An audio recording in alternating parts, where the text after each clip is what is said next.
Members, if you'd take your seats and prepare for action today, that'd be great.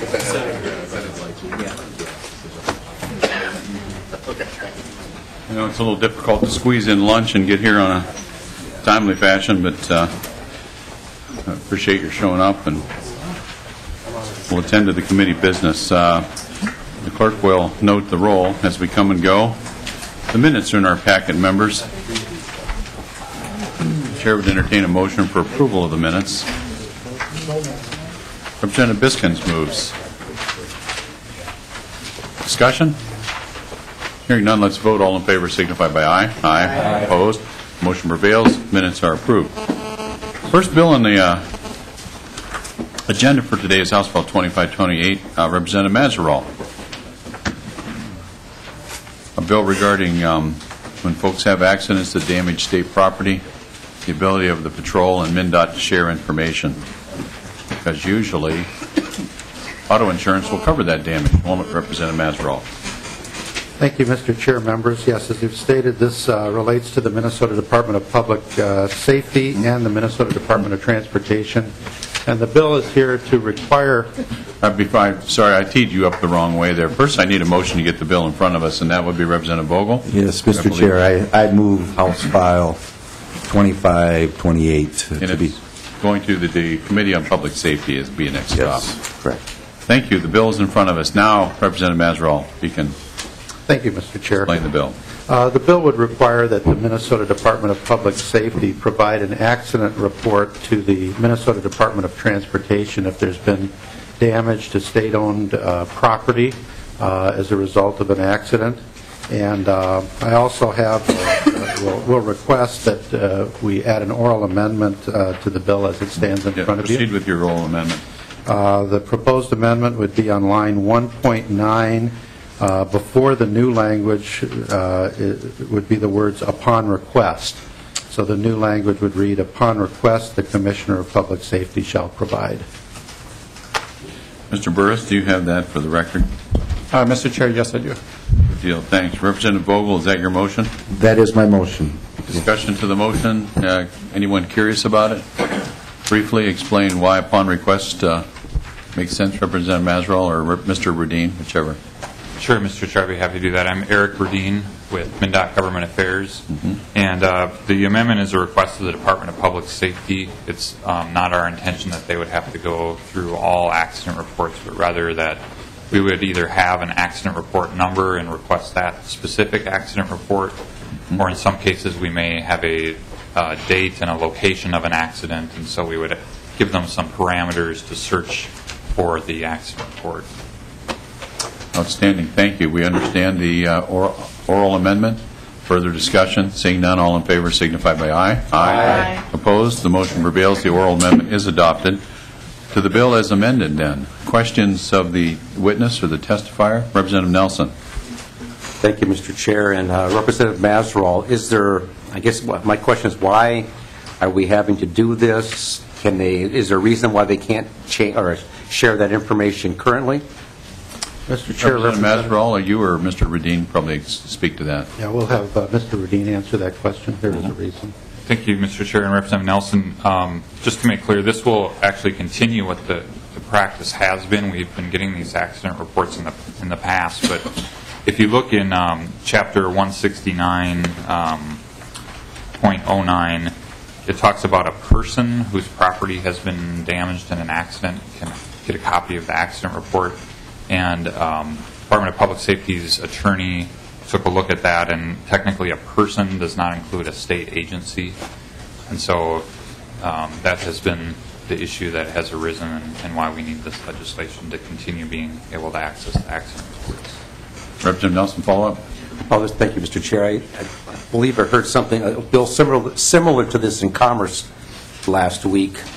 Insurance companies wanting to be able to get accident reports, and I know I had a little accident this summer with my vehicle that I had to sign off paperwork for the insurance company so they could get it. So I'm just wondering if there's privacy issues there, why those aren't given out more readily. So other than that, I just wanted to know. All right. Thank you, Representative Nelson. Mr. Rudine, We had some bills waylaid last year because of data privacy things. Is this rise to that level that you think it needs civil laws, data privacy subcommittee to sign off on it? Mr. Chair, I believe the issue last year that caused that bill to get hung up was that the approach we were taking last year would have allowed MnDOT to access all accident reports and find those that involve damage to trunk highway infrastructure, and that did seem to be a concern to that subcommittee. And so the approach we're taking this year is that DPS would maintain control of the database and only provide us those specific reports upon our request that involve damage to trunk highway infrastructure. Hence the oral amendment, I see. Representative Biskins. Thank you, Mr. Chair. Mr. Rudin, I see in the fiscal note that the Department of Public Safety weighed in. Why didn't the Department of Transportation weigh in on the fiscal note? Mr. Rudin. Mr. Chair, Representative Biskins, I'm not sure I can answer that specifically, but we did pull some information together about the amount of revenue that we do bring in from the damage that's caused on our trunk highway system, and this is just in the Metro District. In one fiscal year, we had $668,000 worth of damage that we were able to pursue claims for. So I think if maybe perhaps the reason that fiscal note doesn't show anything for MnDOT is that, as I said, this would continue current practice. The fiscal effect would be if we were not able to continue accessing these accident reports, then we wouldn't be able to pursue the restitution for the damage.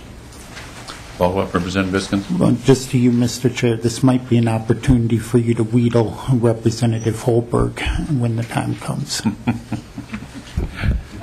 Okay, I would be very cautious about doing that, Representative Biskins, but thank you for the suggestion.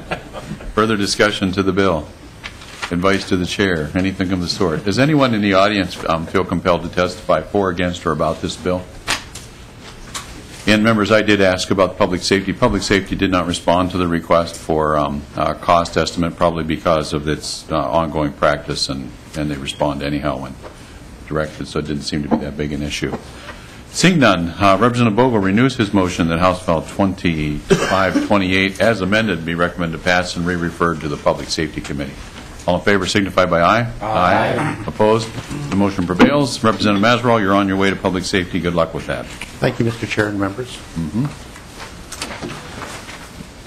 Excuse me. The next bill on the calendar, The next bill on our agenda is House File 2438. Representative Moran will need someone to move the bill for us and then stand ready for the A1 amendment. So moved, Mr. Chair. Representative Champion moves the bill, and House File 2538 will be this one we're going to lay over for inclusion in the Omnibus Bill number 2.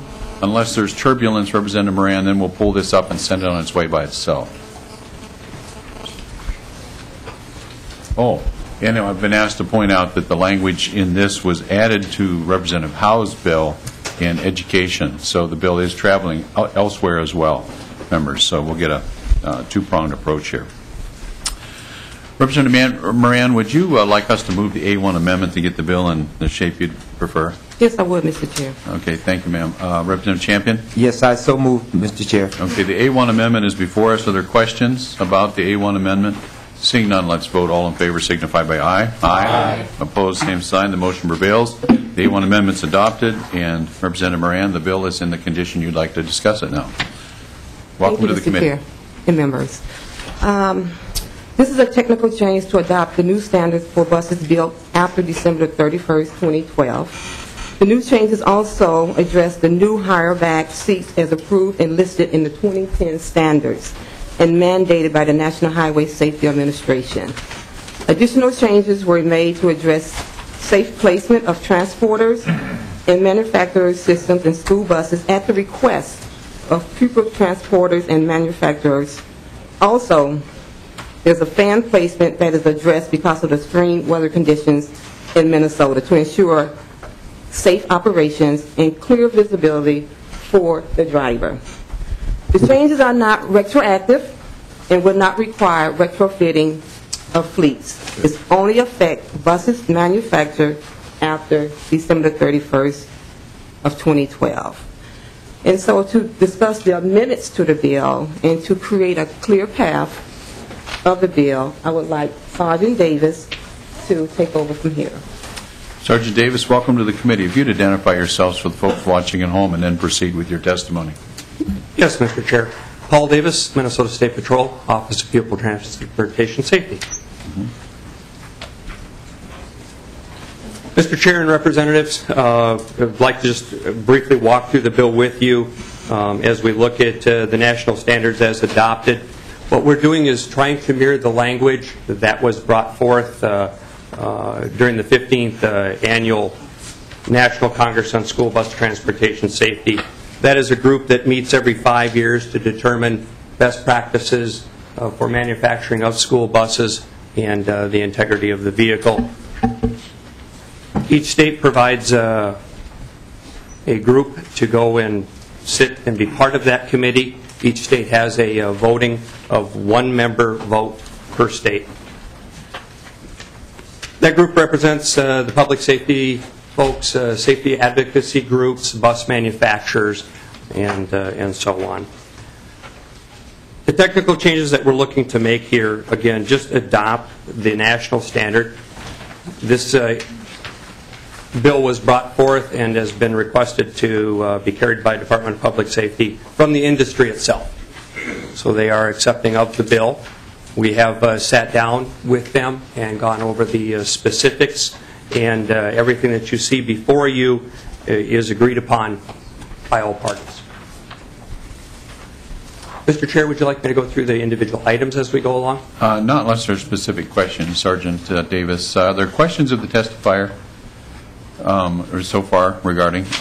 Is there more that you should explain? That I noticed the seat back language was stricken on the sides, and I was just looking in the bill quickly to see where oh, here they are, over on lines 3.141516. Okay, that answers my question.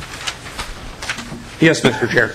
We are striking that language. That is from the 2005 standard and is now being addressed in the 2010 standard. The seat back height is now going to 24 inches. So if we leave the old language in, it conflicts with the new construction standards. Understood, and thank you for the cleanup.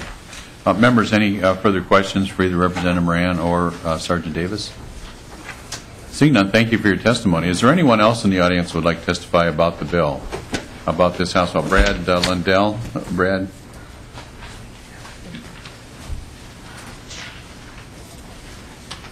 Welcome to the committee. Mr. Chair, members of the committee, Brad Lundell with the Minnesota Association for Pupil Transportation. Just very briefly, these are provisions that we've discussed over the last few years since the last Congress of National Standards met, and we're in full support of what Representative Moran is doing. We hopefully can get these things into law this year. Thank you. Questions for Mr. Lundell? Thank you for your explanation. Appreciate it. Mr. Kelleher, welcome to the committee. Thank you, Mr. Chairman. My name is Tom Kelleher. I'm here on behalf of the Minnesota School Bus Operators Association. I think we are the industry that was described by Sergeant Davis. We met with the State Patrol about 16 months ago to discuss this language. What I think is going on basically is by reference we're incorporating those new national standards for 2010. And the language before you in the bill actually are some of the agreements that are deviations or amendments from those standards that we've all agreed to that we think are appropriate. And that we've been working with the State Patrol on this, and we really would support the bill very much. I would like one caveat, though, Mr. Chair, that on the amendment, the A1 amendment, where the Department is moving to to delete the word point on 1.6, where it would just shall provide a system for evaluating the effect of safety operation, variance, and continuous. A lot of people in a lot of different industries don't like change, and then right now there is a current point system to determine whether a bus is available for use for during service, in service during the school day. The department ultimately, I think, would like to go to a pass-fail system, and I'd just like to be on the record that they will be doing that through a rule, and we may be talking about that in a future date in this committee, depending on how that works out. Yes, Mr. Kelleher, rules have become very important to the chair lately, and so we'll be watching for those coming through and discussing those at the appropriate time. Thank you for your comments. Further discussion? Thank you very much, Mr. Chairman. Anyone else in the audience like to testify about the issues? Seeing none, Representative Champion renews his, well, I guess you don't have to renew a motion to lay a bill over. House Bill 2438 as amended is laid over for possible inclusion. Thank you, Representative Thank Moran. you. Next bill on the agenda is House File 2364. Representative Benson, that is your bill. You can move it, and it will be laid over for possible inclusion also.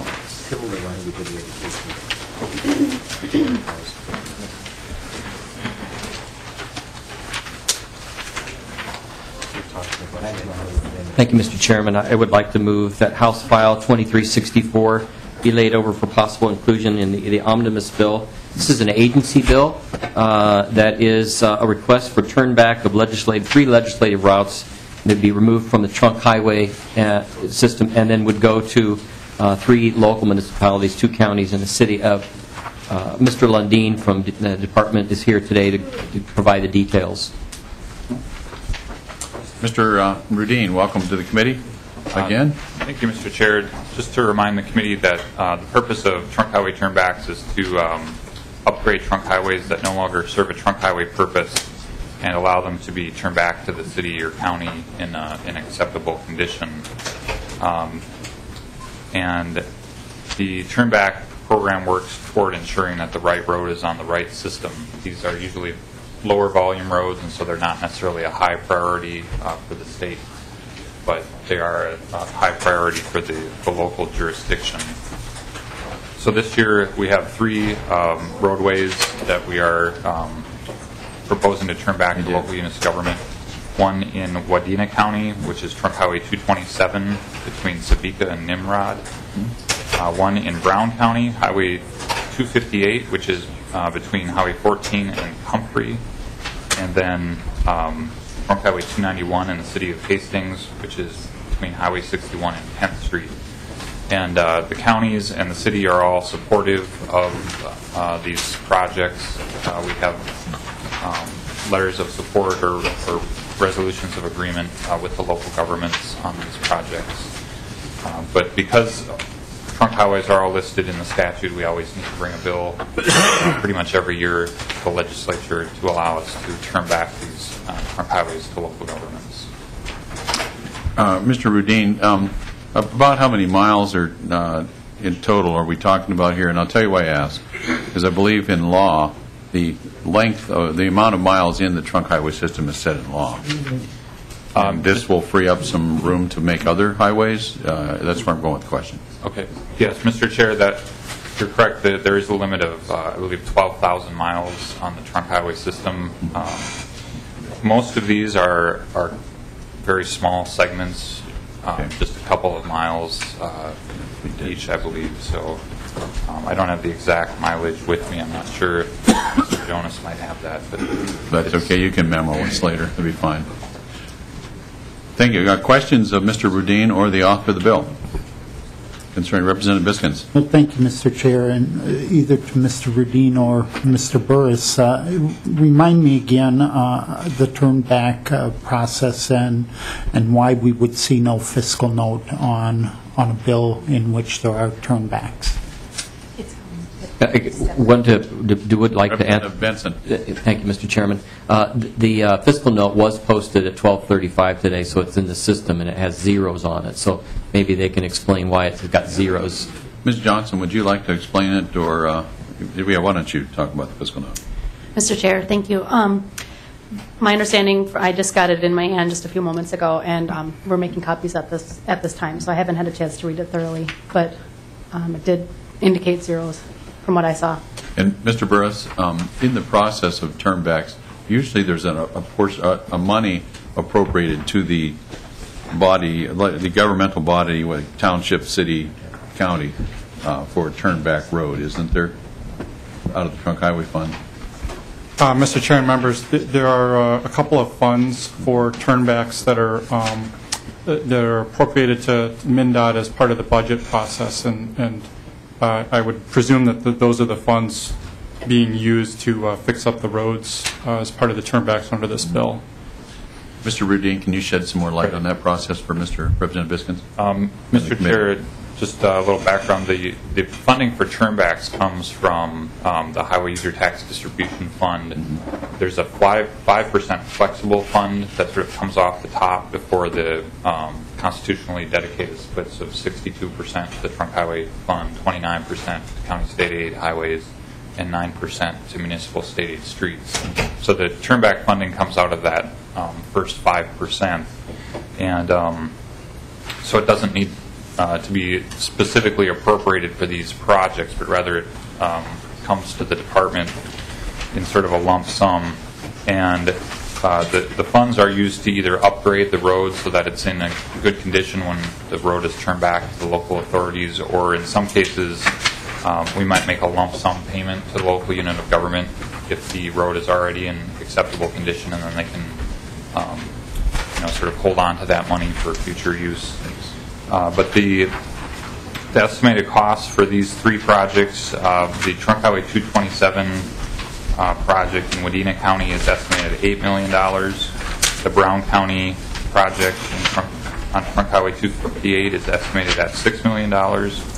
And the Hastings turnback of Trunk Highway 291 is estimated at $1.625 million.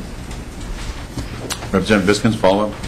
Thank you, Mr. Chair. Mr. Rudin, do these turnback funds cancel to the general fund at the end of each budget cycle, or are they available for carryover? Mr. Rudin, are these general fund dollars or they're trunk highway fund dollars? Mr. Chair, they're actually not trunk highway fund dollars, but they are highway user tax distribution fund dollars, so they would not cancel to the general fund. They would. It's the 5% off the top of the highway user tax that doesn't go into the trunk highway then. Understood? It is, but then thank you for that. The second question then, does this fund accumulate from budget session to budget session? Mr. Rudin?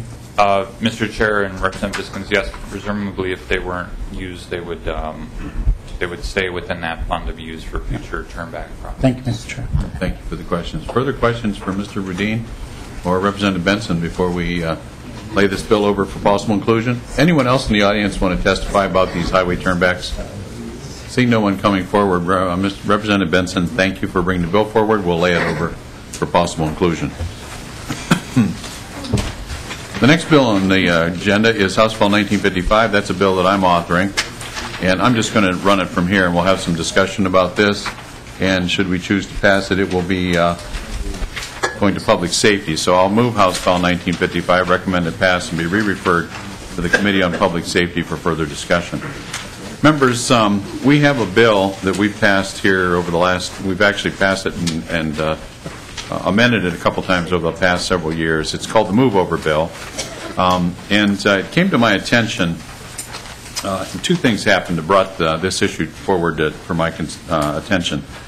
One is some anecdotal evidence that I heard, and I'm waiting for that research number, and we're going to have some more of it probably by public safety, that the justification for having a bill that says you will move over when approaching flashing lights for either maintenance, emergency, or police vehicles was because we were having incidents where people were striking the people on the shoulder. The anecdotal evidence seems to indicate that since we passed our law, the number of strikes has actually gone up instead of down. While on a couple of cross-country trips this summer through the Midwest and the South, I noticed that several other states have the same kind of signage we have, with this small exception. It says, move over or slow down. And they don't seem to have the same panicky, knee-jerk reaction that we have in Minnesota, where it just says move over or else is what the implication is. And I thought, in order to come into conformance, especially on our interstate system, with all the other states around us, that we should add the words or slow down to the law as it exists. So I asked Mr. Burris to draft legislation that did that left it very clear that our primary interest is that you move over where practicable and safe, but in lieu of that, you can slow down and so comply with the spirit of the law and hopefully keep the folks on the shoulder safe in the process. What we have on the bill here is a fiscal note from Public Safety that says there will be no cost for implementing this law. Of course there won't be, but my concern is, and this is where I'm a little hesitant to move the bill along, but I think we will anyhow, is that if MnDOT leaves the existing signage as it is, there will be no cost, but if MnDOT goes out and replaces signs at several $1,000s a crack that says move over or slow down, that could get spendy, and we don't have that fiscal note. With running the risk of putting Ms. Johnson on the spot, Can I ask, was I specifically clear that MnDOT should weigh in, or did they just figure they just leave the signs as they were, or just put a decal on them? Mr. Chair, I did check with the agency, and the word that I got was that they didn't think that the signs needed to be changed. Okay. And I guess I didn't get clarification that that needed to be. Yes, I could have been more forceful in saying they should have been changed if that was the case. Perhaps we'll just let them go in the regular location, because I do know signs are changed periodically just because. So, okay, but Mokes, that's what the chair was already questioning where MnDOT's fiscal note was. Now you've heard the explanation of why MnDOT doesn't have a fiscal note on this. Perhaps the chair should think about whether he wants to make it clear that the signs be changed, if indeed the evidence shows that forcing people to move over is causing more incidents instead of fewer, which is what we're all after. That's the bill in its essence. I'll be happy to stand for questions before we take testimony. While testifiers are, while you're thinking of your questions, does anyone in the audience want to testify for, about, or against this bill? And feel free, please, to weigh in. Seeing no one approaching, and I'm sure in public safety we'll be hearing from public safety in particular, I'll stand one more time for questions from the committee. Seeing none, members, I'll renew my motion that House Bill 1955 be recommended to pass and re-referred to the Committee on Public Safety. All in favor signify by saying aye. Aye. Opposed? Motion prevails. The bill is on its way to public safety for further discussion. Representative Shimanski, you have House File 2631 on the agenda. Thank you, Mr. Chairman. I would like to move House File 2631 for consideration with the recommendation to pass and be sent to the Ways and Means Committee. Ways and Means, okay. And I believe there's an A1 amendment. Is that yours, Representative Shimanski? Yes, Mr. Chairman, there's an A1 amendment simply correcting the date, implementation date, or the trigger dates in the bill. All right, that sounds like a pretty technical amendment. Discussion of the A1 amendment. Seeing none, let's vote. All in favor signify by saying aye. Aye. Opposed? Motion prevails. A1 amendment's adopted. The bill is in the condition in which you just wish to describe it. Representative Shimanski. All right. Thank you, Mr. Chairman. House File 2631 is a bill that establishes a contingent state aid appropriation in the case of a future state government shutdown. County and municipal state aid funds are constitutionally dedicated, and although they do require a state appropriation to be dispersed, but because of constitutional requirements that local highway systems shall be maintained, there's an obligation for cities and counties to continue their operations during a government shutdown. Although the money may be encumbered in a previous biennium at the local level, there are certain roles that MnDOT, trunk highway, and state aid staff perform in order for the project to continue operations, such as material certification, plan review, and testing and payment. The bill would authorize amounts necessary to continue the state aid projects and associated essential work for MnDOT and MMB. With me today, Mr. Chairman, is Mr. Wayne Sandberg from Washington County. Would like to testify on this bill.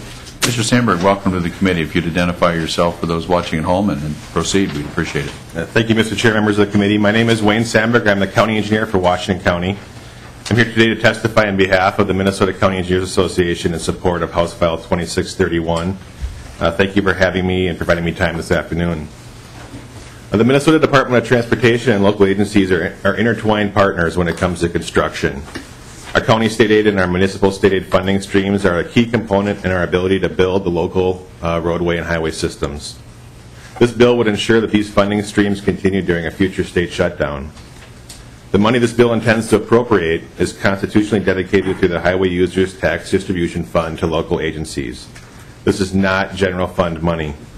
This money cannot be spent anywhere else, and keeping these dollars flowing from the Highway Users Tax Distribution Fund bank to locals so they can carry out their mission is the goal.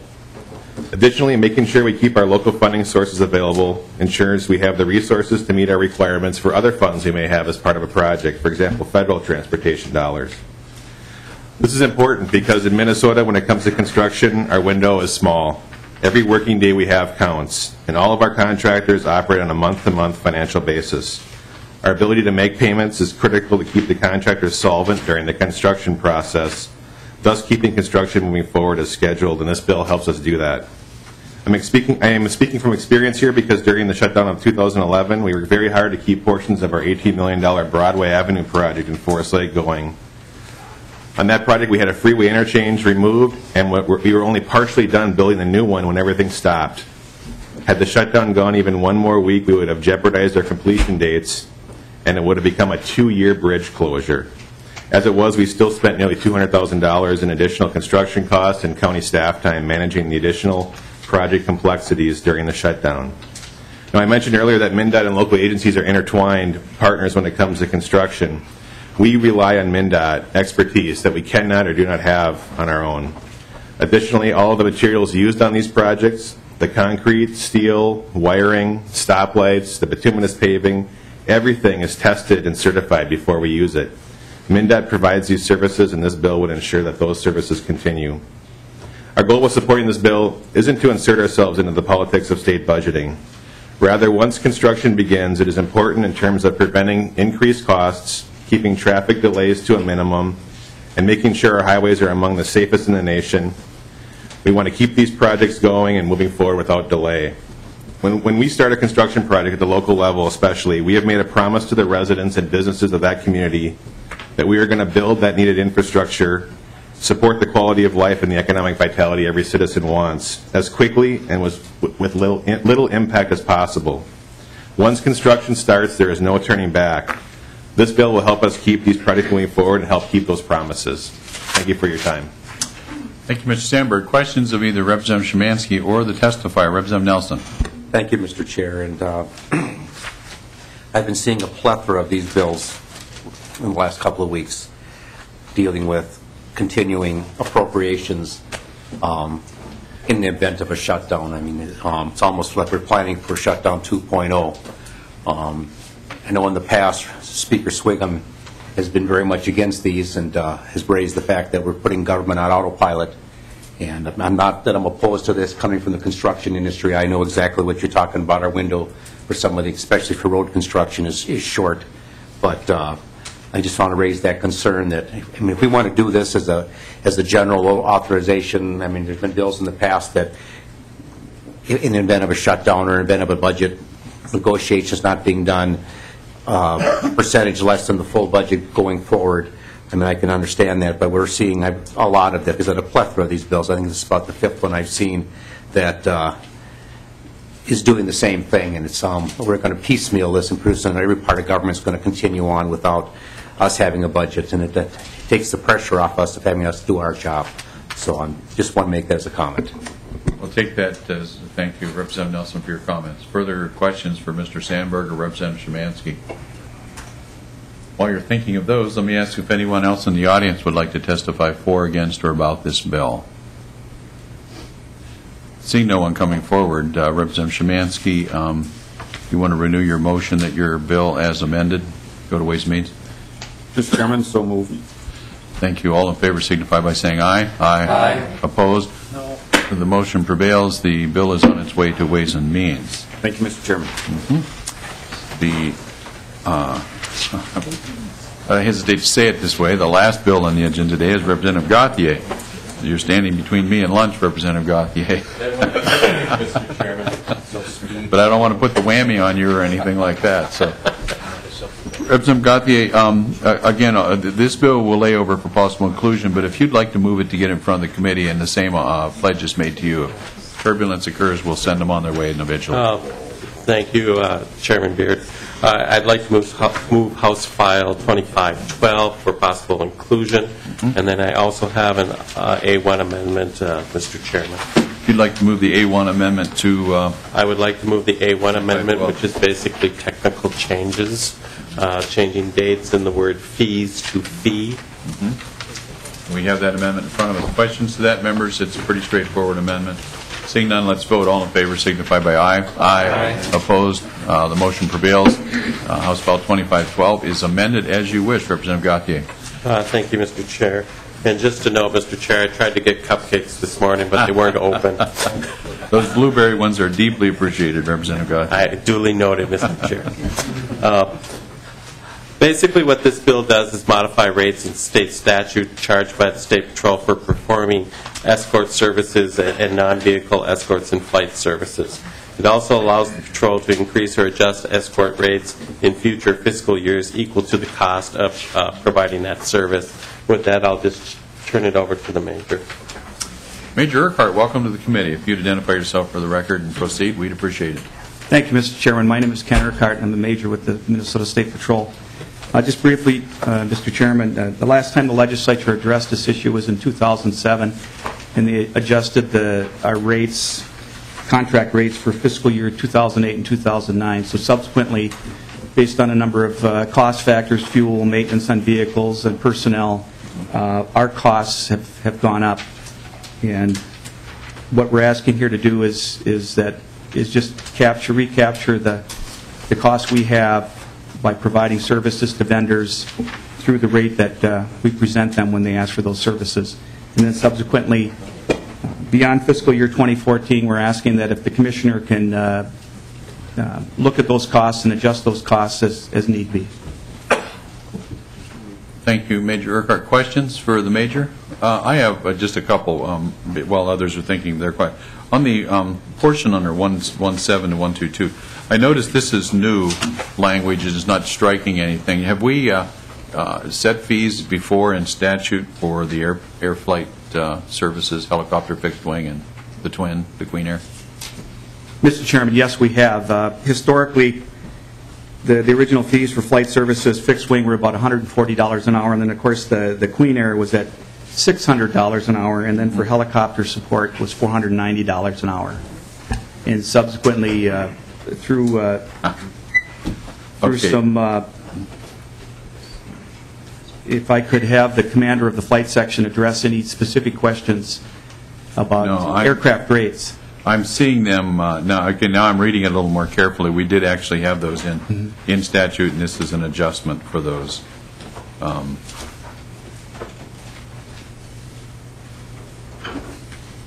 It's adjustment downward for the Queen Air. We actually got more accurate costing, Major? Mr. Chairman, being a pilot yourself, what I was told there was that at that time, that aircraft had to have 2 new engines in place into it, and subsequently, as we depreciate that aircraft with the new engines, then those costs should come down. That explains it to the Chair. Thank you, Major Urquhart. Representative Leidiger. Thank you, Mr. Chair. Major, how many escort duties do you do typically throughout the year? I mean, individual events. Major Urquhart?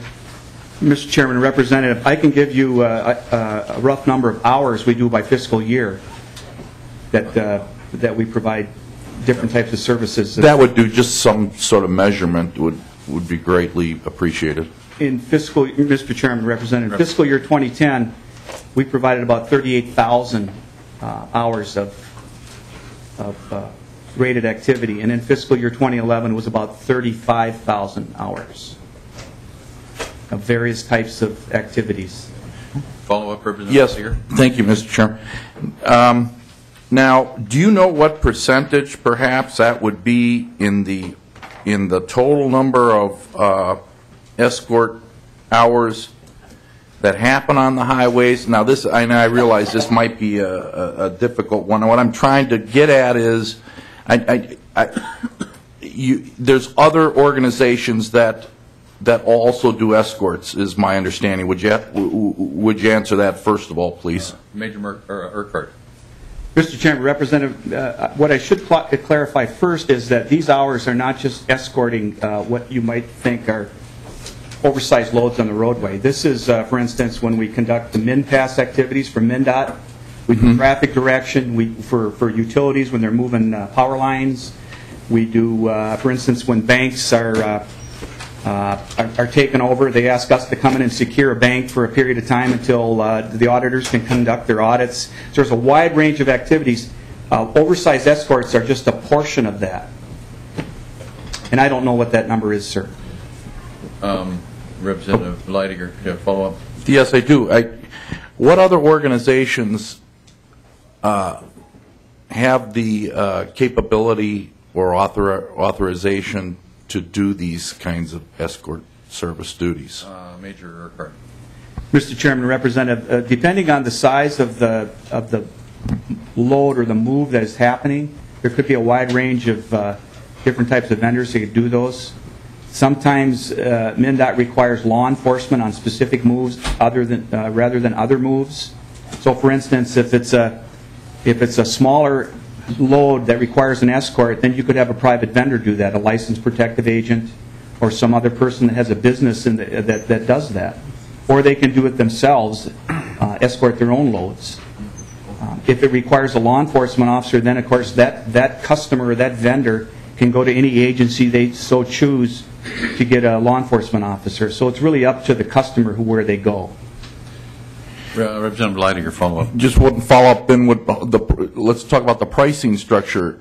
Where do you sit with your pricing as opposed to your competitors then? So there's competitors in the private sector, and I'm just curious how does that stack up? Major, can you speak to that? Mr. Chairman, I have no idea where we lie with their hourly rates. I don't know that. So if I can follow up on that, the rates that we're setting here, though, are they asked, or they're trying to an attempt to reflect the cost of providing a service where these troopers are required to provide? Is that what we're trying to do here? Mr. Chairman, yes, we're just trying to capture the cost it takes for us to provide the service. Thank you. Representative Benson. It was just a follow-up now to both of the questions that were asked. When you calculate, I know there's a number of factors that go into, what that rate is. You talked about equipment and probably fuel, gasolines, and those things. But when you're calculating the work hours of the troopers, is that calculated at a premium rate? Or is it at their overtime rate, their straight time rate? Major Urquhart.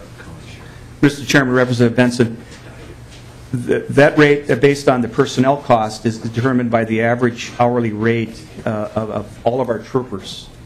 So if, for instance, if we have more younger troopers than we do that are at lower hourly rates, then that rate is going to reflect that.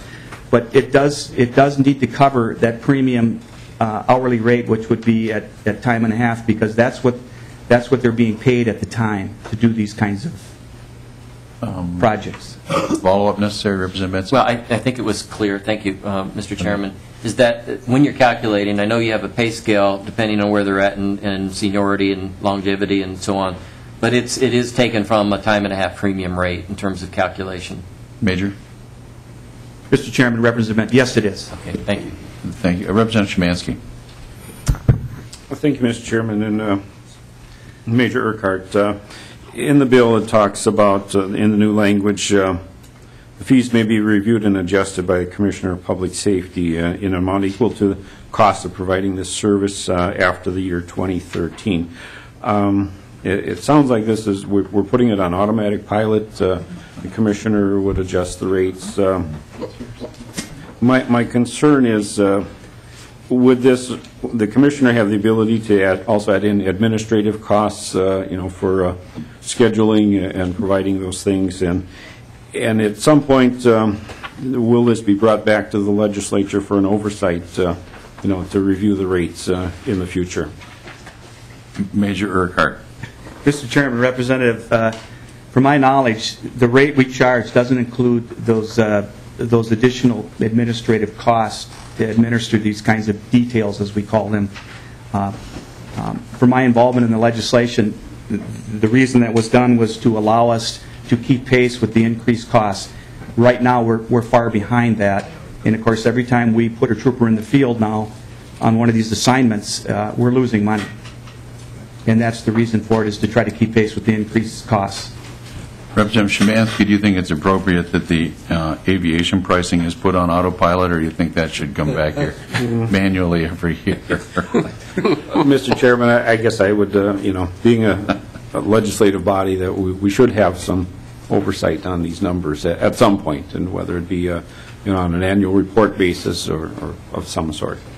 Thank you. We'll take that as a comment. Further questions? Representative Biskins took your name. Representative Hausman. Thank you, Mr. Chair. Just to clarify, since some have spoken of your competitors, you're not actually out looking for this work because you're actually losing money at every escort. You are, in some of these instances, law enforcement is required to be there. It's not something that one could shop out competitively. Major Urquhart? Mr. Chairman, Representative Hausman, that's correct. I can tell you from my personal experience that vendors come to us and they've made comments that we want you because we feel you're the best and we're willing to pay that. No, we don't go out and look for this kind of activity. We just respond to the customer and say, this is what it costs to provide that service, and that's their choice. Follow-up, Representative? Further questions for either the testifier or Representative Gauthier? Is anyone else in the audience want to testify for, against, or about this bill? See no one moving. Major Urquhart, thank you for your comments and for shedding further light on the issue. Representative Gauthier renews his motion and the bill is laid over for possible inclusion. Thank you. Members, you've been noticing your email that there is a very important funeral on Wednesday, and the leadership of the House of Representatives has suspended all meetings up through the 4:30 floor session, which I'm sure will be a paper shuffling session on Wednesday. They've asked us not to conduct any committee hearings Wednesday before 4:30. We do have an agenda for Wednesday's work. I'm working with Committee Administrator Nisley and would be appreciative if anybody has any strong thoughts or suggestions one way or the other. My inclination is to not meet Wednesday evening. However, I might be prevailed upon to have to meet Wednesday evening, keep our agenda going. We only have like 5 or 6 more meetings before deadlines, and I want to be careful that we work as expeditiously as possible on bills that the committee would like to pass. We could come back on Friday at some point. However, I'm looking at the members of the committee that are out-of-towners, and you're looking absolutely thrilled to be here on Friday. Oh, not. I'm misreading that. Misreading the expression, I see. Saturday work for you? No. Okay. Well, members, we could meet perhaps an evening next week or maybe Wednesday. Let me look at the agenda. Let me work with staff, and we'll try to make a determination. Please watch your emails or give me a call if you're in doubt about that, okay? Representative Hausman. Mr. Chair, does hearing bonding bills, do they have to, they don't have to meet that? Thank you for the question. No, I've been told that bonding requests do not have to meet deadlines. So we could take, if there's another bonding thing, a day scheduled before deadlines, we could put that off till after deadlines and be just absolutely fine with that. So we could use that date too, but I'll have to look at the schedule and see what Mr. Nisley has proposed for a program of work for us. Was it Representative Shimanski? Is that your hand I saw? Mr. Chairman, just if we were trying to work in some additional committee time, I would be opposed to meeting Wednesday night, but being a mid-distance traveler, perhaps a Monday morning committee meeting might all right. be essential or beneficial. Thank you for your comment on that. I'll hold that as a possibility then, as opposed to Friday or Saturday, maybe Monday morning. Anything else for the good of the cause? Members, we got 5 minutes to make it to lunch. We are adjourned.